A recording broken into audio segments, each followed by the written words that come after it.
Hi guys, good morning. So today we are going to discuss our next topic, that is the method of gaining space. Starting with the introduction. So the correction of many malocclusion, they requires the space in order to move the teeth into the more ideal locations. So such as for the correction of crowding, for the proclination, rotated anteriors, deep bite and constricted arches. Now some of the method of gaining the space, it includes the proximal stripping, expansion, extraction, distalization, uprighting of molars, derotation of posterior teeth and proclination of anteriors. So these are some of the methods to gain the space in the dental arches. Dental arches. So we'll start with the first, that is the proximal stripping. So the proximal stripping, it is a method by which the proximal surface, these are the proximal surfaces by which the proximal surfaces of the teeth are sliced.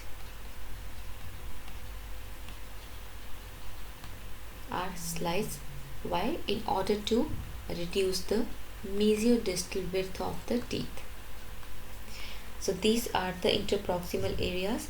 So this is the proximal strip.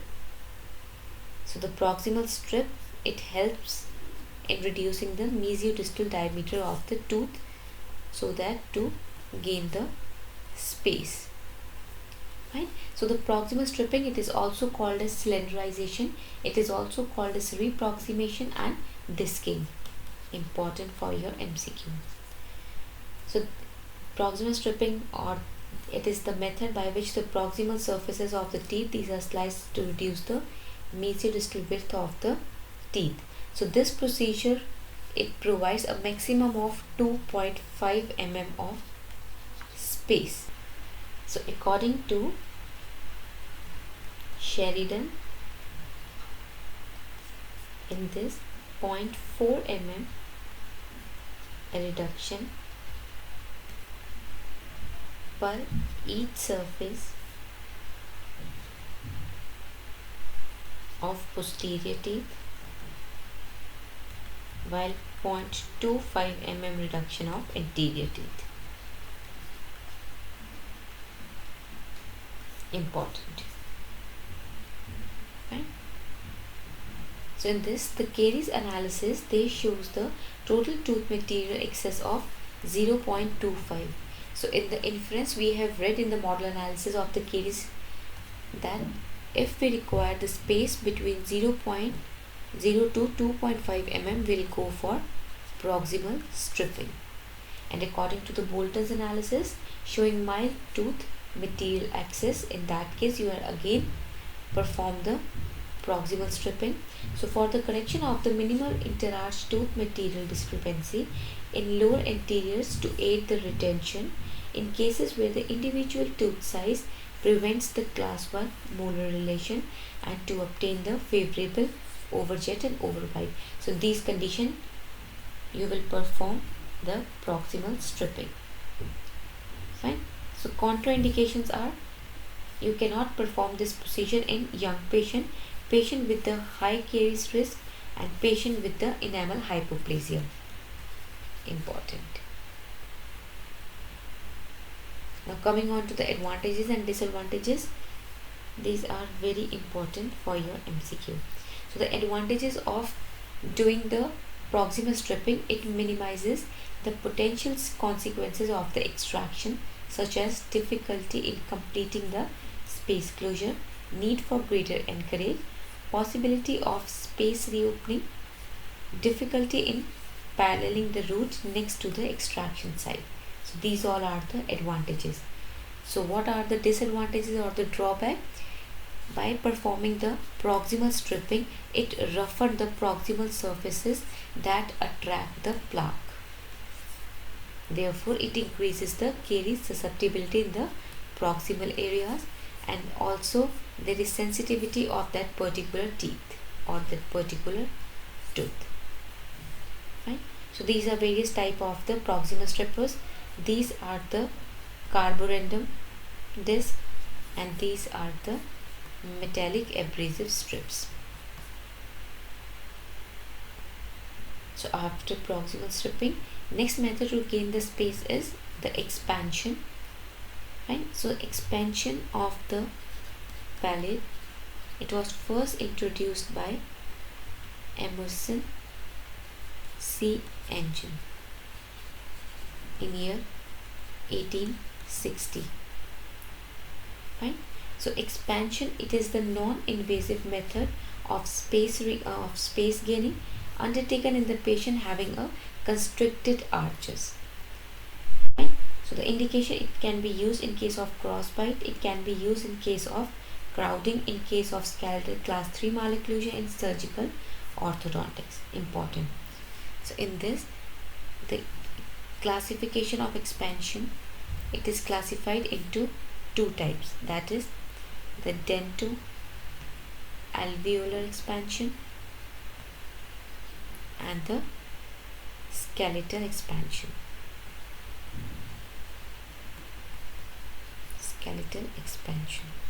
Right? So dento-alveolar expansion is a slow expansion, while skeletal expansion is a fast expansion. Fine. And they are also classified as rapid expansion or the fast expansion and the slow expansion. Fine. So starting with the first, that is the slow expansion. So the slow expansion, they has traditionally been termed as the dento-alveolar expansion. Important for your MCQ. Although you can also achieve some skeletal changes from this expansion.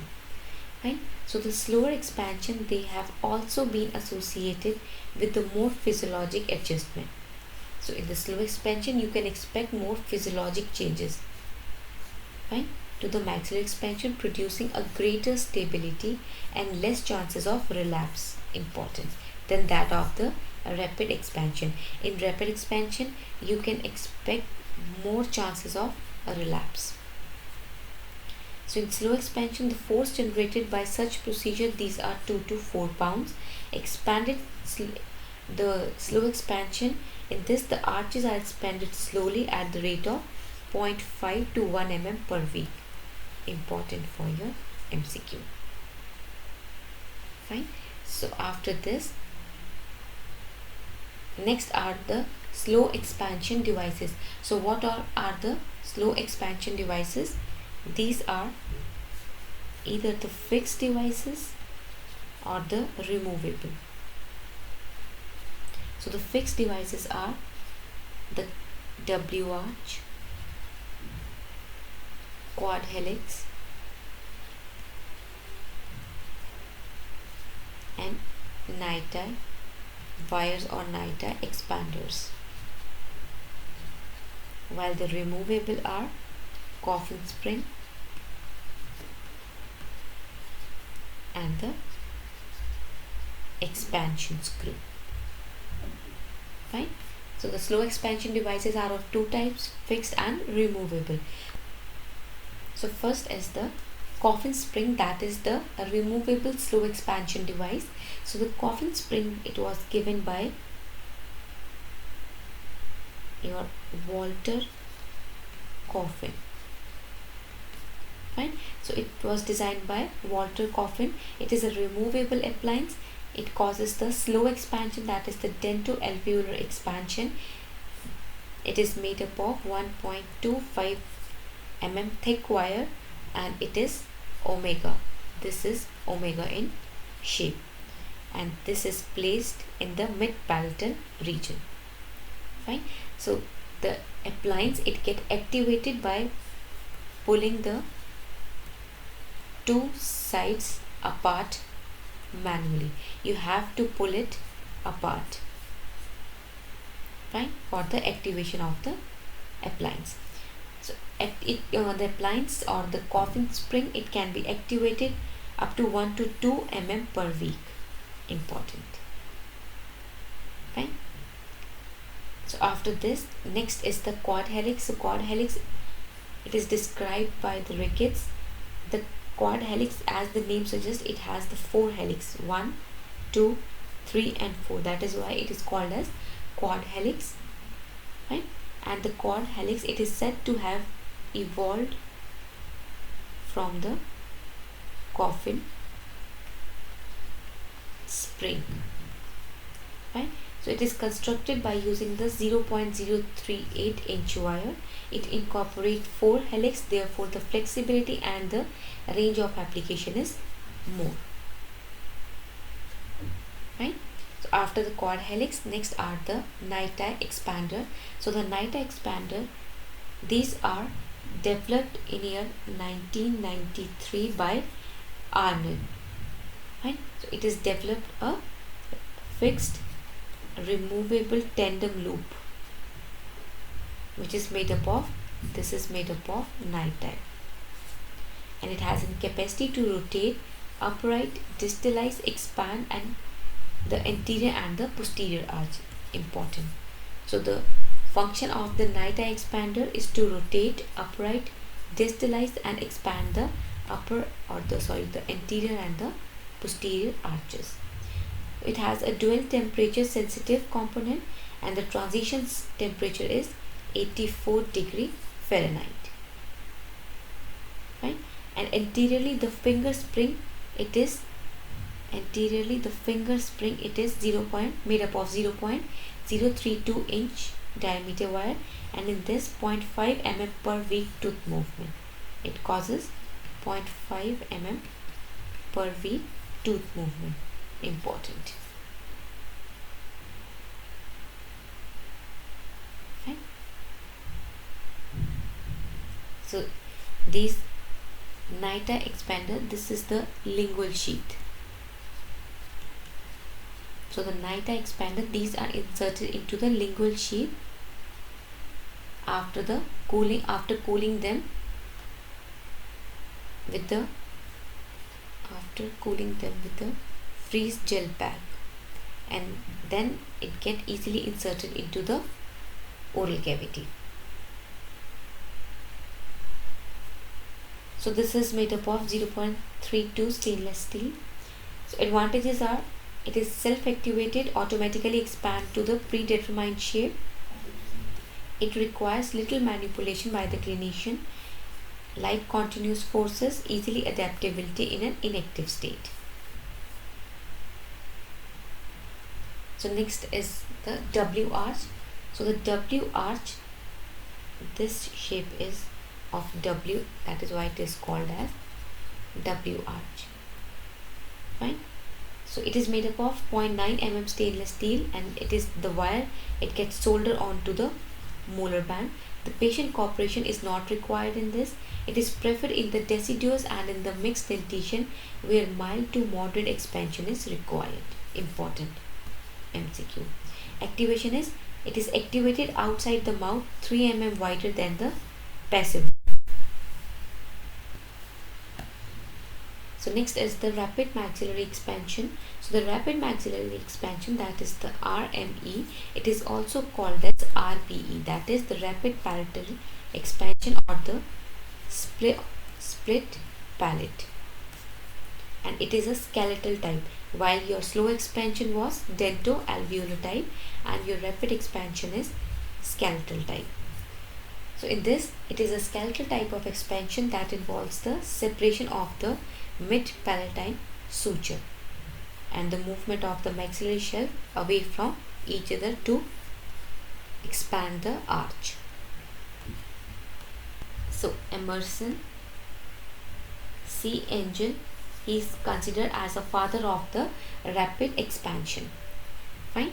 So coming on to the indication. So the rapid expansion, it is indicated in case of posterior crossbite, in case of class 2 malocclusion, in case of class 3 malocclusion, constricted arch, the Cleft palate. So the contraindications are the rapid expansion cannot be performed in existing open bite, in single tooth cross bite, in skeletal asymmetry, in the mid palatine suture, and periodontally weak molar.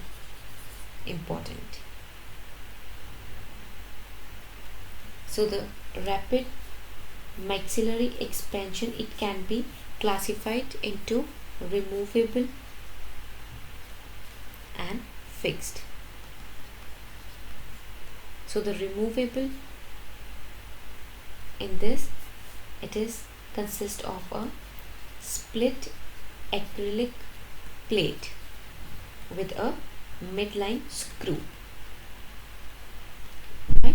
So in this the appliance, it is used, the clasp, in this the clasps are used on the molar for the retention purpose. Right? So in this the disadvantages of the removable rapid expander or the rapid expansion is, in this you need a patient's cooperation, which is difficult to retain the plate inside the mouth. Well, next is the fixed. So then fixed, we have two types. We have the tooth bond, we have the tooth and the tissue bond. Fine. So in this, the tooth bond, these are the isection number 1, and second is the hyrax. While the tooth and the tissue bond, in this first is the Derichweiler, and second is the Haas type. So this is the classification of RMA. Now we are going to discuss them one by one. Fixed one. So first is the isection type. This is the tooth bond appliance. So this appliance, it has the special spring loaded screw. This is the special ring loaded screw, which is called as mini. Why? Because it is developed at the University of Minnesota. Right? It consists of this is a coiled spring having a nut that comprises the spring. So it is soldered directly onto the bands. In this, no acrylic is used, important, and it is easy to fabricate. In this, the expander is activated by closing the nut so that the spring get compressed. Right? Second is the hyrax type. Important. So this type of appliance, it is makes use of the special type of screw, that is the hyrax, which means the hygiene rapid expander. Important. So this screw, they have an heavy case wire extension, and these are adapted to follow the palatal contour, and these are soldered onto the band of the premolars and molars. Right? Third one is the Derichweiler type. It is the tooth and tissue bond appliance, and in this the first premolars and the first molar, these are banded. These are the wire tags that are soldered onto the palatal aspect of the band, and these wire tags, these get inserted into the acrylic split. This is the split palatal acrylic plate, in which the screw is incorporated at the center. This is the Derichweiler. Now last is the Haas type. This is also a tooth and tissue bond appliance. So in this, the first premolar and the first molar, these are banded. Fine. So in this, a thick stainless steel wire of 1.2 diameter, it is soldered onto the buccal aspect as well as onto the lingual aspect of the molars, connecting the premolar and the molar bands. So in this, the lingual wire, it is kept longer. Why the lingual wire is kept longer? So that it so as to extend the past or the band both anteriorly and posteriorly. That is why it is kept longer. So in this, the free end, these are turning back and embedded in the end. These are the free end, these are embedded in the acrylic plate, and the screw is incorporated in the middle. Fine. So this is the Haas type. So next are the banded and the bonding hyrax. appliance. So in this, first is the banded Hyrax appliance. So in this, the bands, these are placed on the first premolars and on the molars. Fine. An expansion screw is incorporated and it is soldered onto these band. Fine. So the main drawback of the banded Hyrax appliance is that it needs more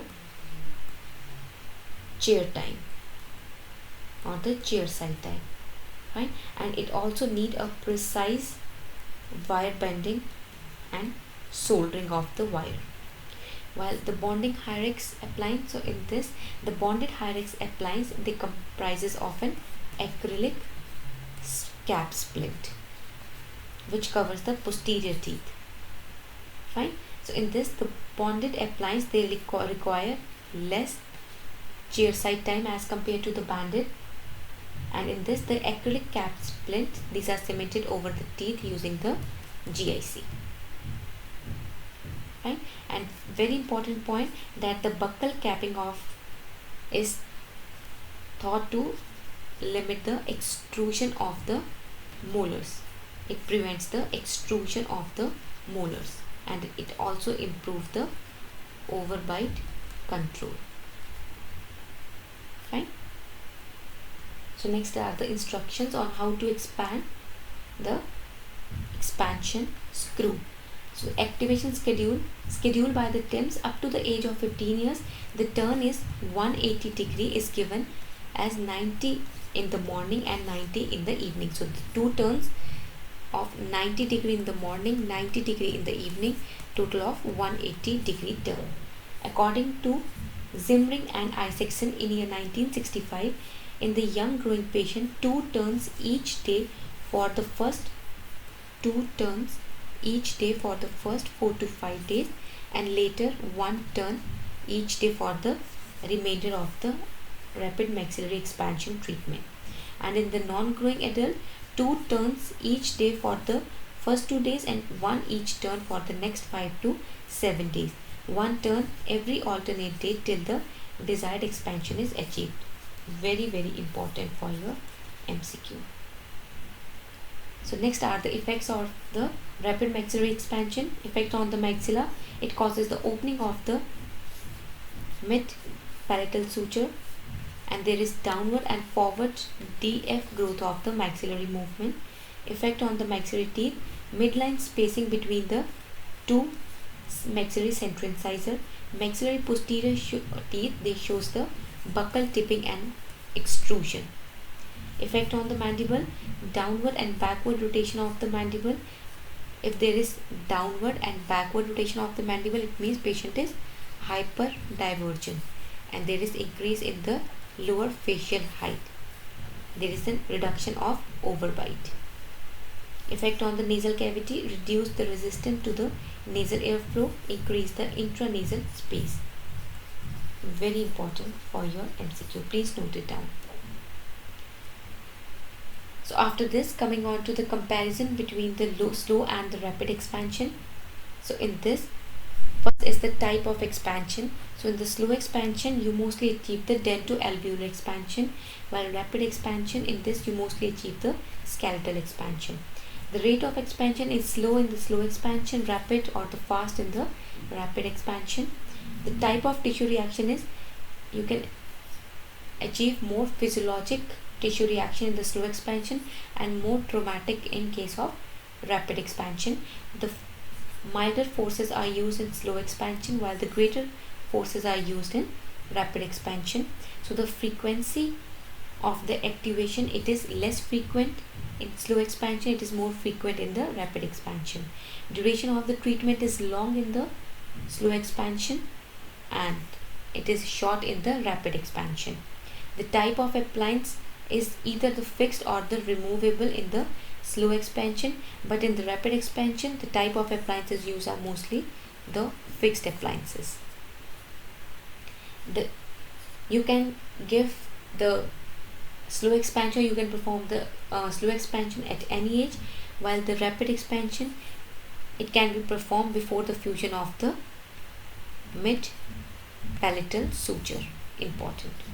The retention is there are less chances of relapse in case of slow expansion. There are more chances of relapse in case of rapid expansion. Important. So after the expansion, next method to achieve the space or to gain the space is the distalization. Distalization is to distalize the teeth or to distalize the posterior teeth as to achieve the space. So it was first tried by the Kingsley using the headgear. It aimed at moving the molar distally to gain the space. Ideal timing in the mixed dentition period prior to the eruption of the second permanent molar. Very important MCQ. Indication are before discussing the indication, the distalization it is of or the distalization it can be brought by the following method, by the extraoral method and by the intraoral method. So in the extraoral we can use different types of headgear like the cervical headgear and the occipital headgear, and in the intraoral we use different type of appliances like the pendulum appliance. We are going to discuss them in detail. So indication for the distalization are it can be used in case of straight profile in the functional normal healthy TMJ to correct the maxillomandibular relationship.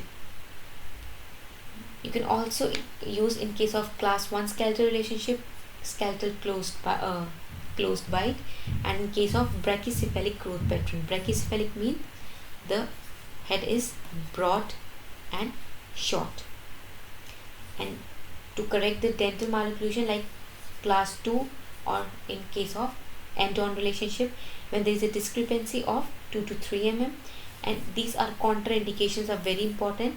The distalization is contraindicated in case of class 1 or class 3 malocclusion, in case of open bite, in case of posterior crowding. So in this, first we are going to discuss about the intraoral methods. As I've already told you, the extraoral methods are the use of headgear like cervical headgear, occipital headgear. We are taking this as a separate lecture. Find the headgear. So in this we are going to discuss about the intraoral method. So first is the sagittal appliance. See, it is the removable appliance which incorporating the jack screw in the middle. It consists of an acrylic or the split acrylic plate joining the jack screw. This is the split acrylic plate which is joining the jack screw.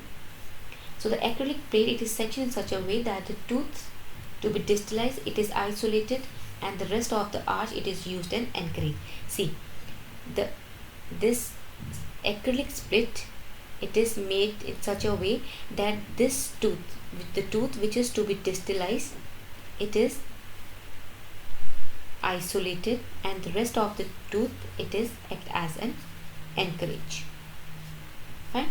So it is retained by using the addend clasp. Addend clasp it provides the retention. So jack screw, these are parallel to the surface of the molar. See, jack screws, these are parallel to the surface of the molar and these are used in the individual tooth distalization. Important. Right. Second is the pendulum appliance. So the pendulum appliance it was first given by James Hilger in year 1992. Fine. So it is an intraoral distalization appliance introduced by the James Hilger in year 1992. Incorporate a modified lens button, palatal button or the modified lens button for the anchorage purpose. If a question comes, what is the function of using the lens button in the pendulum appliance? So your answer should be for the anchorage.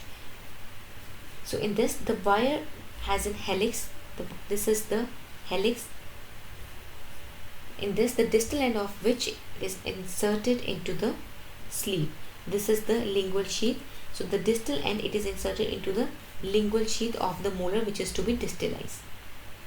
Right? It is activated by opening the helix. These are the helix. The activation is by opening of the helix and engaging the distal end into the sleeves. Right? So in this we have three types of pen appliances: the Hilger's Pendix, the Hilger's PhD appliance and the T-Rex appliance. important.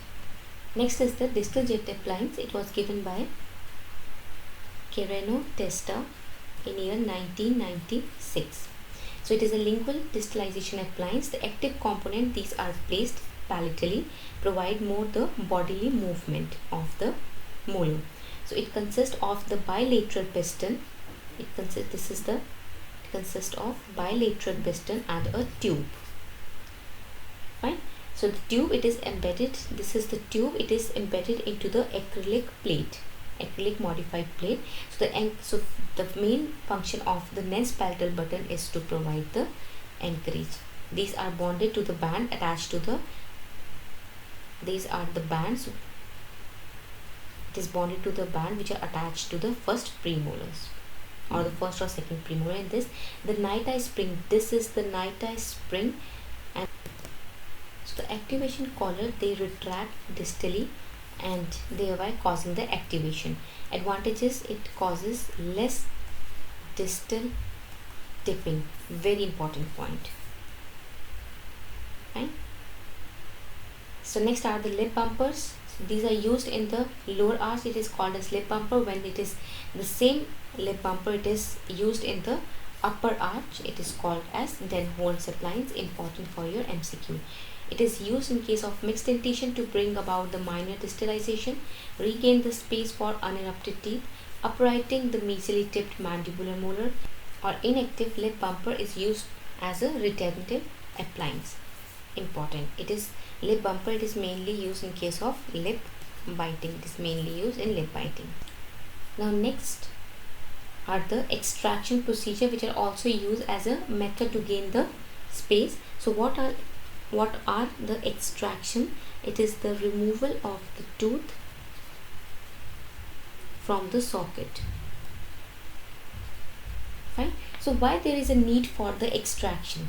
Because number one, if there is an arch length tooth material discrepancy, in that case you will go for the extraction. In case to correct the anterior posterior or the sagittal inter arch relationship, fine, as in case of angles class 1, class 2 and class 3. In case of abnormal size and the form of teeth, and in case of skeletal jaw mal relation, in all these cases you need the extraction. You will go for the extraction. So in this, there are various types of extraction, like the Wilkinson extraction, balancing extraction, compensating extraction, serial extraction, phased extraction, and forced extraction, and atypical extraction. So we'll discuss all these extraction one by one, starting with the Wilkinson extraction. Very important question. Wilkinson extraction is when you extract all the 4 permanent molar. All the 4 permanent molar will be extracted at the age of 8 to 9 years. This is called as Wilkinson extraction. It may be due to the high caries in risk. Advantages is additional space for the third molars to erupt, and thus it prevents the impaction of the third molars. Overcrowding is minimized, and the disadvantages are it has a limited space, rotation of 1 and the 2 premolars. Subsequent treatment may be detrimental. Why? Because of the lack of anchorage. Improper contacts lead to the food accumulation. Very important extraction, the Wilkinson's extraction. Second extraction is the balancing extraction. So intentional extraction of the tooth from the opposite side of the same arch. Why? To prevent the midline chip. So third one are the compensating extraction. So these are the intentional extraction of the tooth from the same side. See, in balancing extraction, extraction of the tooth from the opposite side of the same arch, and intentional extraction of the tooth from the same side of the opposite arch to preserve the molar relationship. Next extraction are the serial extraction. We have already discussed these. Correctly timed and planned extraction of the deciduous and the permanent. We have the Tweed, Nance and Dwell's method in this. And forced extractions, these are carried out on a teeth which are decayed, periodontally weak, impacted or in line of fracture. The phased extractions are the different time in different quadrants to bring about the change in the molar relationship. See, in this, now discussing the extraction plans in case of class 1, that is in case of Bimax. What is Bimax? There is a proclination of the upper and the lower incisors, right? In that case, you will go for all 4 first premolar extraction. Your molar is in class 1. In class 2, there are 2 conditions.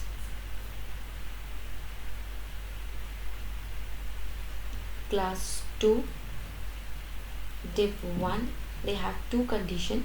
In class 2 division 1, if there is only proclination of the upper arch and there is no proclination and no crowding in the lower arch. Second is class 2 division 1, if there is proclination in the upper arch and crowding or lingually placed LI or CI in the lower arch. So in this, the extraction plans are different. In class 2 division 1, when there is only proclination in the upper arch, there is no malocclusion, no crowding, no lingually placed incisor in the lower arch, then you will go for upper 4-4, upper first premolar extraction only. In second condition, when there is proclination in upper arch, then you go for 4-4, and when there is crowding in the lower incisor or there is a locked incisor, then you will go for extraction of the incisor. So there are 2 conditions, or there are 2 treatment plan. And thirdly, in case of class 3, see, the class 3 is due to the prognathic mandible. It means it is due to the proclination of the lower incisors. The condition is like this: upper incisors, and these are your lower incisor. Right? So in that condition, you will go for extraction of upper 5-5 and extraction of lower 4-4. Why? Because in lower arch you need to retract the premolars, or you need to retract the incisors, and in the upper arch you need to retract the molar.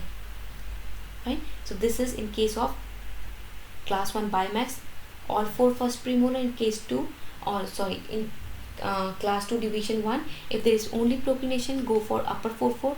If there is class 2 division 1, proclination in the upper arch and crowding in the lower arch, go for the extraction of the upper 4-4 in the, or upper premolar extraction in the upper arch and extraction of incisor in the lower arch. And in case of class 3, go for extraction of second premolar in the upper arch and first premolar in the lower arch.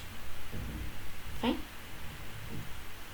So these are the indications for the extraction. So in case of the maxillary incisors, these are indicated in unfavorably impact incisor. In that case, you will extract the incisor if the incisor is totally blocked out buccally or lingually. In case one lateral is congenitally missing and other may be extracted to maintain the symmetry. If the incisor is grossly carious, and next is the when there is malformed incisor that cannot be restored with the prosthesis, and in case of dilacerated incisor. Second are the extraction of the mandibular incisor if the incisor is totally blocked out buccally or lingually, severely traumatized, gingival recession or the bone loss, severe arch length deficiency with the flaring of the lower incisor, or the fanning or the flaring of the lower incisor, mostly the fanning. Third are the canines. You can extract the canine if the canine is ectopically erupted or it is unfavorably impacted, totally blocked buccally or lingually, deciduous canine extracted as part of a serial extraction. First premolar extraction to relieve the moderate to severe crowding. Mostly will extract the first premolars. Second premolars are extracted to relieve the mild crowding and proclination where the anchorage loss is desirable. Unfavorably impacted in case of open bite when they are preferred over the first premolar as a deepening of the bite is encouraged. if grossly decayed and has a large filling with a questionable prognosis. In that case, you will go for the extraction of the second premolar. Now coming on to the extraction of the first molar, if there is minimal space requirement to correct the mild crowding or the proclination, in case of grossly decayed or heavy fill, in open bite case, as the extraction encourages deepening of the bite. Extraction of the second molar to prevent the third molar impaction, to relieve the impaction of the second bicuspid, to enable the distalization of the first molar. And the extraction of the third molar not extracted for orthodontic purpose. First of all, it may be extracted either for the reasons such as the caries, malformed, or for the impacted third molar. Very important for your MCQ. Right? So next method for gaining the space are the uprighting of the molar. So in this, the premature loss of the teeth, it may result in the tipping of the adjacent teeth. A tipped teeth occupied more space, therefore uprighting of the teeth allows the recovery of the space. It can be achieved by using the space regainers. So last is by derotation of the teeth. So in an arch, if for example this tooth is rotated, so by derotating it, you can gain the space. So rotated teeth occupied more space. When you derotate that tooth, it will provide more amount of space, and it can be brought by the space regainer or by the spring into the arch normally. Right? So guys, this is all about the methods of gaining space. Important topic. Please go through it once and try to make the notes. Thank you.